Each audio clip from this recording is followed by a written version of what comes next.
Welcome to It's a Woman's World, a show which discusses any and all topics under the sun from a woman's point of view.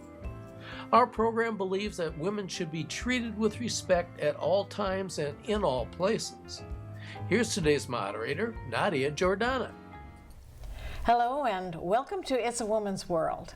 I'm Nadia Giordana, and let me introduce my co-hosts today, Dr. Susan Strauss. Hi, Nadia. Welcome, Susan. Thank It's good you. to have you here today. Yes, it is. I enjoy it.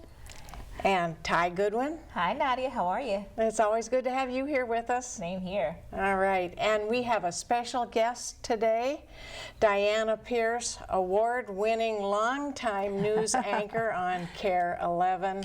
Welcome, Diana. Thank you, Nadia, and everybody here. Really appreciate joining you today. Our pleasure. It's really good to have you here, and we want to talk about, we'll talk a little bit about some of the things you've done throughout the course of your career, but you also retired 2 years ago from the day-to-day, and you've launched a new business, and we want to hear a little bit about that. Okay, so after leaving Channel 11, I didn't want to be retired. I wanted to be unretired. So that's what I like to, that's what I prefer to see behind my name these days. And there's a lot of us in that category in the 50-plus range. I had Chris Farrell as my guest not too long ago, and he writes for Next Avenue, and he's on Minnesota Public Radio and a few other things. And he has books and topics that are geared just specifically towards that. As far as boomers across the United States, there are a lot of people that are in that same category. They want to be unretired. They want to contribute, yes, exactly, to society in numerous ways. So some of that could be in starting their own nonprofit, or at least donating their time to a nonprofit.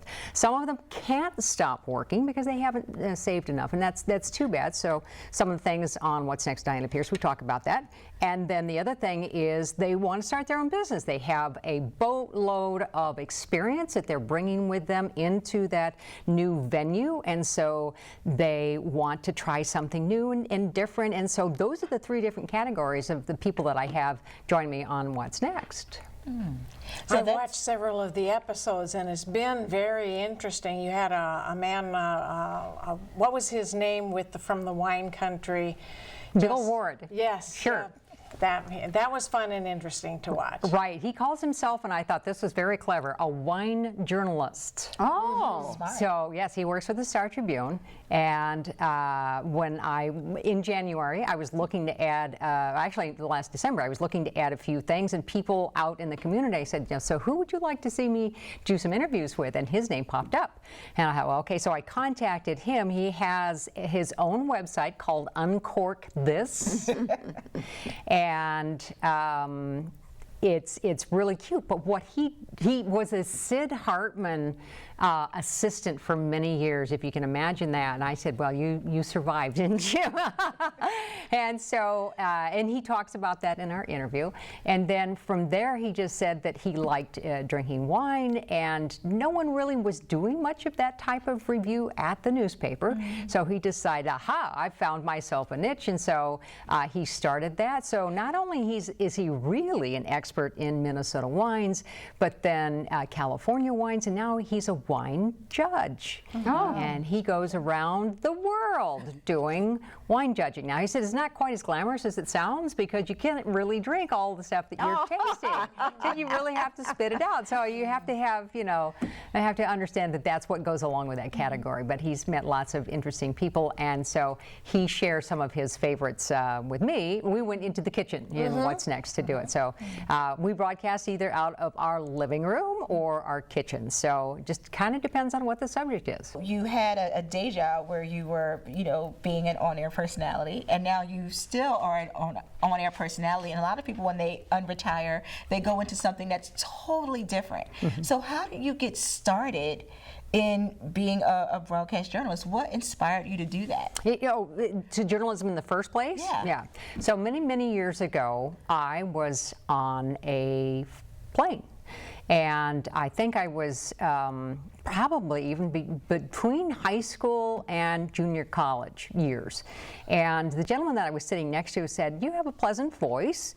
I would encourage you to look into going into television or radio. Women are being hired in that area." So I thought, I hadn't thought about that. At the time, I was with a singing group living in Hollywood.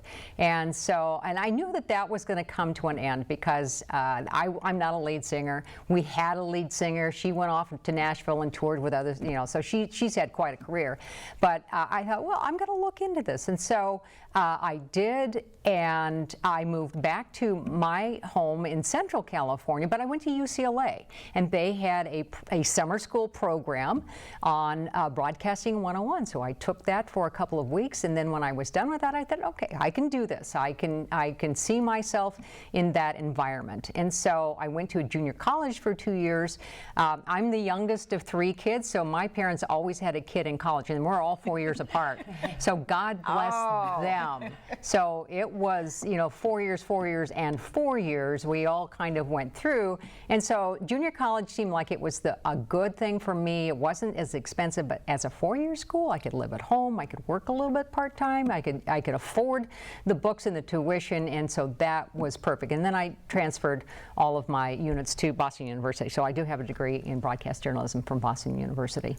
So it was just one of those aha moments of sitting next to a stranger who worked in television. I think he was either a station manager or perhaps a news director, but he just, he was encouraging, why don't you check that out? That might be something you could, apply yourself towards. So I thought, but that's an amazing, it's amazing. Yeah, who knew? And the rest Right? is history. Yeah. And yeah. so what caused you then to start your own business doing What's Next? I do appreciate, and I've been part of several nonprofits on boards through the years. My last one was both the YWCA in Minneapolis and then something called Cycle Health for Kids. And so both of those were things that I was interested in.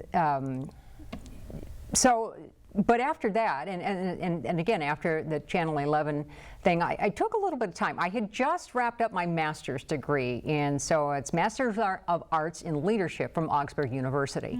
And so I wanted to do that because I felt like I needed more tools in the toolkit to move forward, to kind of determine what I wanted to do after Channel 11. But it became one of those things where I think was in Target and somebody recognized me and they came up to me and they said, "What's next?" So I was like, I kind of walked away from that and I kind of said that to some friends of mine, a little group who are also producers, and they said, "Well, what does that look like for you? And what would you think if you were to find an area for those 50 plus? There's a lot of things happening out there and maybe they need some information." Okay, legacy TV doesn't address that. That's typically 40 years and younger. I like doing that. My audience is 40 to 70, mostly women, 2/3 women, 1/3 guys. And so the types of stories that I look for are information that you would not necessarily see on your local news, but still has relevance to what's going on, especially for that group. And they still have a lot of expendable income, which is good to know as well. So so I started working on it and developing it a couple of years ago. I did a PowerPoint deck type of presentation for another group, and then something else came along I did for another one, and then a friend of mine, so a year and a half ago, got a little piece of equipment. It's called a Mevo camera, but you can run it from your iPad or your phone. And I went over there to her house, and it's her living room. So she has her program on Tuesday nights at 7 o'clock. And was her intern learning how to use this, because I thought, well, that's really interesting. I don't need all the fancy equipment, but I can kind of learn from the ground up on this new technology. So I've always been interested in new technology. I just haven't been the best at it, but yeah, I'm interested in it. And so once I saw how she was doing it and how that was such a simple door opener, went out and got one, and then started putting together, well, what's this going to look like, and who am I going to interview? So I started sending out. So I have a mental Rolodex from Channel 11 from many years. Oh, sure. And so I started thinking, well, who are some of the people I already know? And then once I get this rolling, I can put this onto both Facebook and YouTube. And so it was What's Next with Diana Pierce was born, and so we've been off and running now since the first broadcast was January 26th, a year ago. Well, I have a question for you. You said it's women between the ages of 40, not just women, but individuals 40 to 70. Yes. Now, how did you come to end it at 70? Well, that's how Facebook sends me the information. Yeah, I know that there are women above the age of 70 that are watching. I know that. And you know, we live so much longer now, and people like Nadia is 71, I'm 72. I mean, we're still active members of society. That's right. We both have our own businesses, and it's like 70. Well, that's so young. I agree. And again, when you look at the analytics, again, going back to legacy television, basically they cut you off at age 40, and they're like, well, look at how much life you have after age 40, right? Yes. And then when, and we can get this, we can address this, except for male news broadcasters, they seem to have a lifespan past the age of 40 on the air. Yeah, okay. yeah.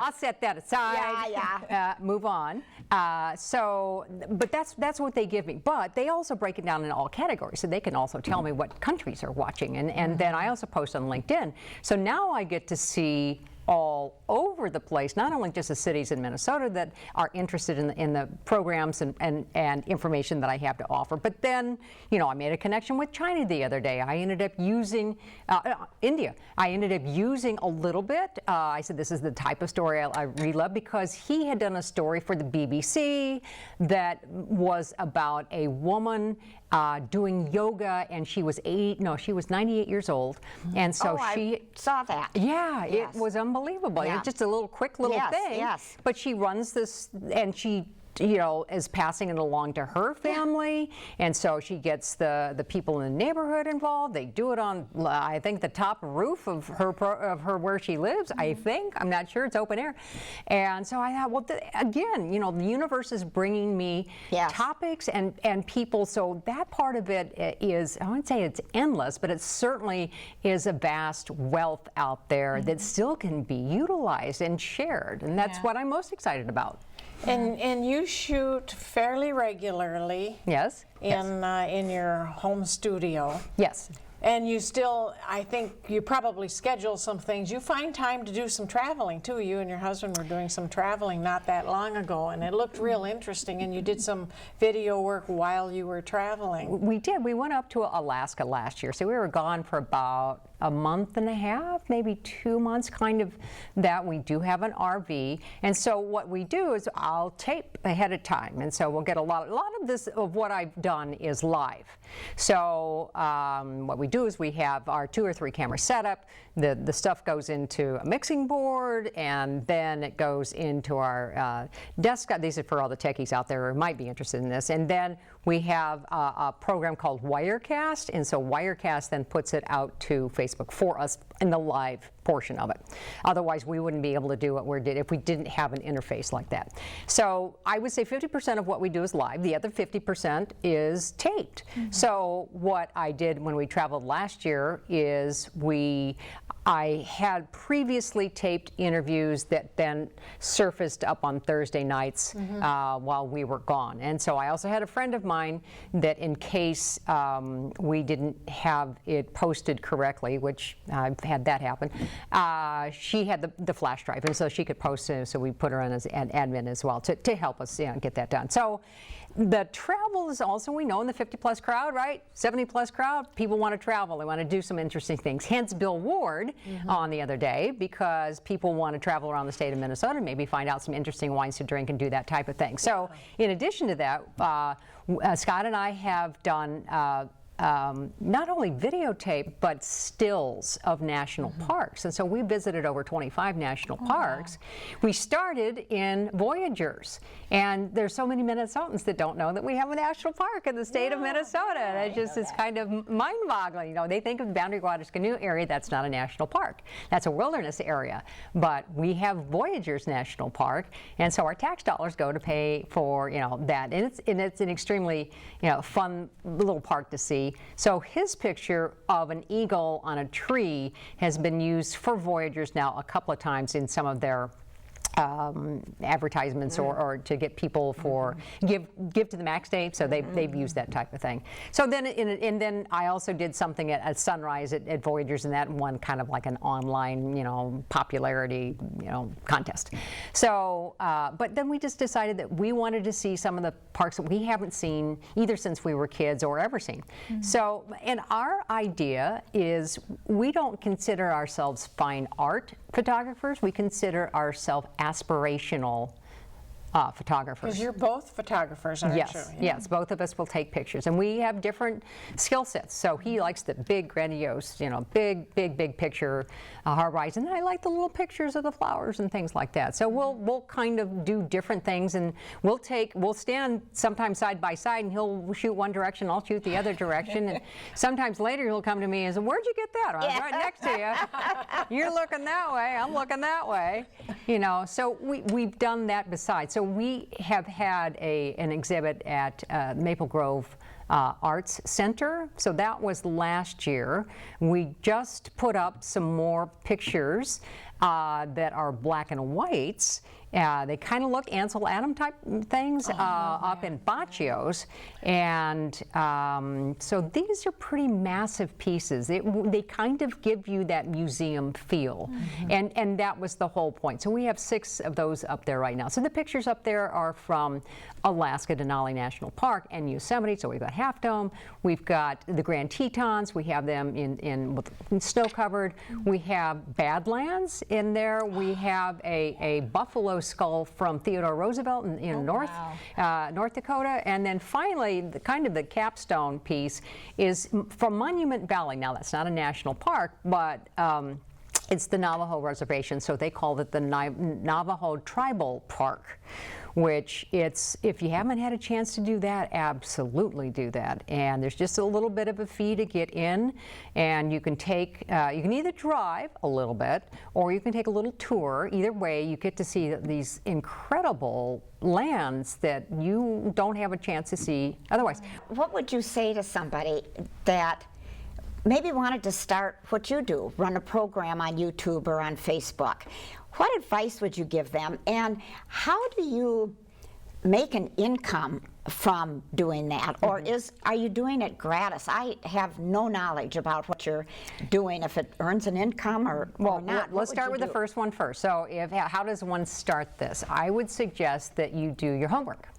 So I went into it knowing the backside. I know what producing is. I know what getting guests are. I know what writing the script is and timing the show and understanding what all of that goes into it. If you don't know what that is, then you need to do your homework on that one. Because you can add equipment as you go. So like I said, we had that first little piece, and then we added 2 microphones. We didn't have microphones for our first broadcast, and it sounded like we were broadcasting from a cave because it was really echoey, so it wasn't good.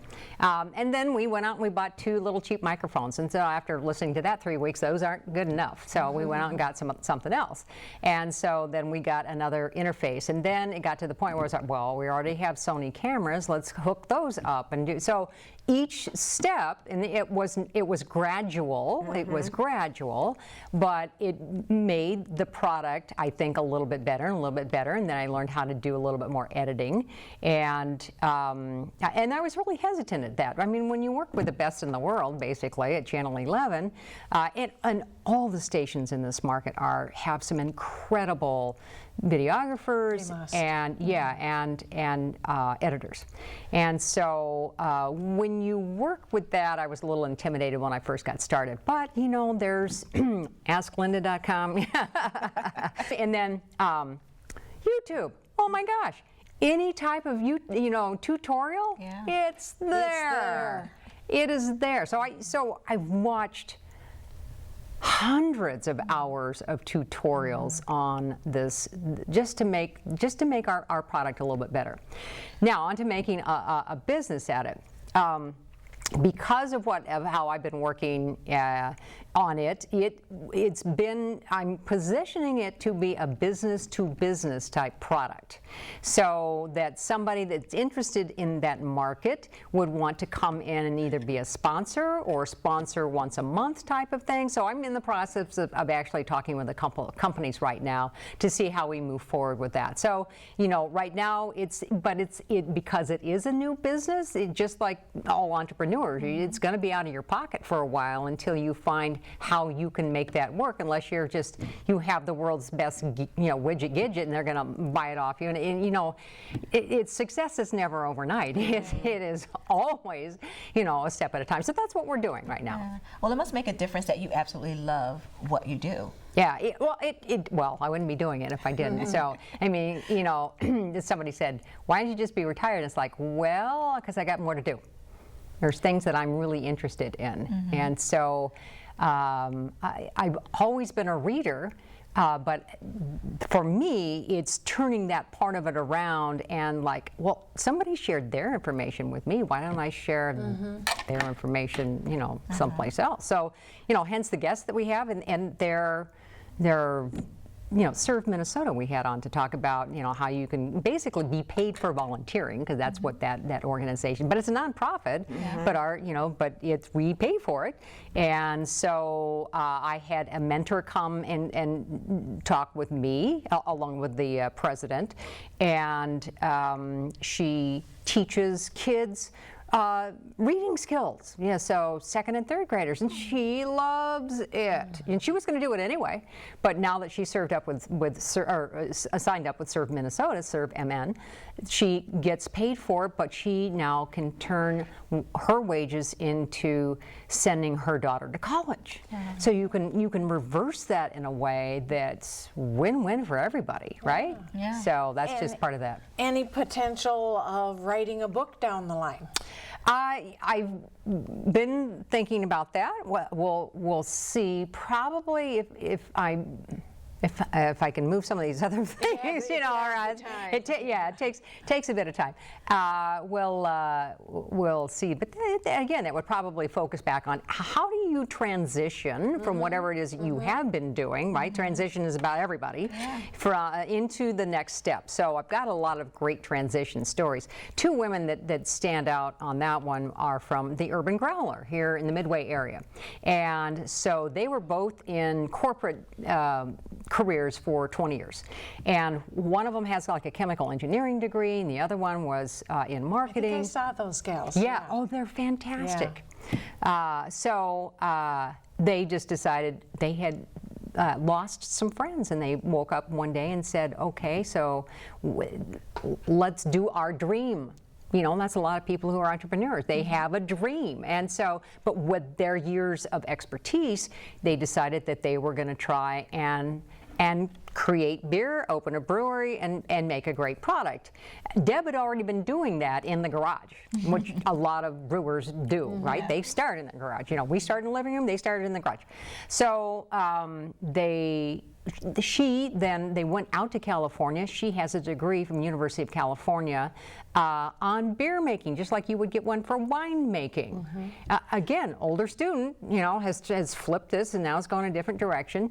They came back and then they started looking for banks. And so bank 1 and 2 turned them down, and 3 and 4 turned them down, and 5 and 6 turned them down, and now they're looking at each other going, are we wearing the wrong clothing to these interviews? What's going on? I know. Beers these days. I know. And they're like, well, how come the guys that are 10 years younger than we are getting the bank loans? So they went all the way through Bank 12, and Bank 12 said, we're not comfortable with this. So then they said, okay, look, we're going to try something different. They started a GoFundMe type of product. It wasn't that, but, but they did. So then they raised money on taking people through tours of their non-existent brewery. They put out T-shirts for their non-existent brewery. Wow. They sold, her samples at, around the Twin Cities. But they were able to raise $500,000, so that when they went to bank number 13, they came in and said, absolutely, we will do business with you. So they have named one of their beers, or one of their beers is after that bank. So there's 13 stars on a horseshoe. That's so it's their lucky horseshoe, and it's their lucky bank, isn't it? Wow. They have, that's fantastic. Yeah. So I'm. And how creative to come up with coming through the back door to get their needs met. Right. Exactly. And so they're very clever with all of their beer. They have one of the beers is like your best lawnmower. After you've mowed your lawn, this is the beer you want to have when you walk in the door. So and their story is that they are still doing it. So we're friends. We've been over there now several times since we've done the interview. It's like, okay, what's on tap this week? You know? And we're not beer drinkers. We're wine drinkers. So it's like, oh, but we'll drink their beer.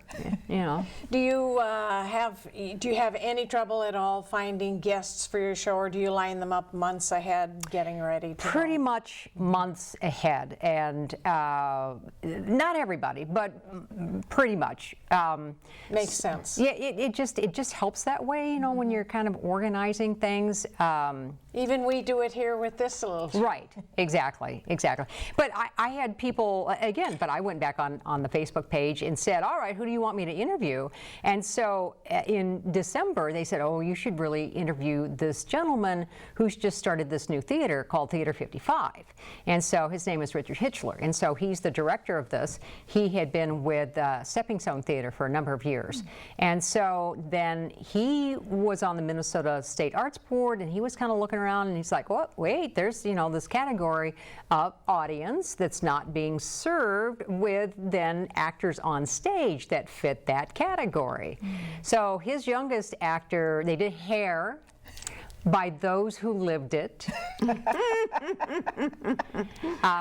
and it was sold out. So much so, and so this was in February, so much so that they're now coming back with a second production this fall. But he was fantastic. So there are people out there doing things either because they're interested, or because they were forced into something, having a look at a transition. Maybe they wouldn't have done that. In his case, he wanted to find something that was going to create his get his creative juices going. So that worked for that. There's another friend of mine, and he started Free Bikes for Kids. So I had him on Channel 11 the first time 10 years ago when they kicked it off. So they're going into their 11th season this year.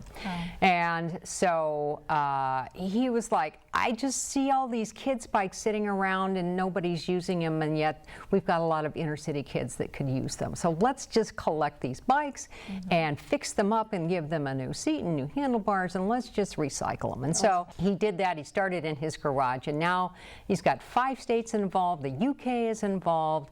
They've set a world record for the most bikes collected at Mall of America. So I mean, it's just blown up. That's so great. Well, we're running out of time.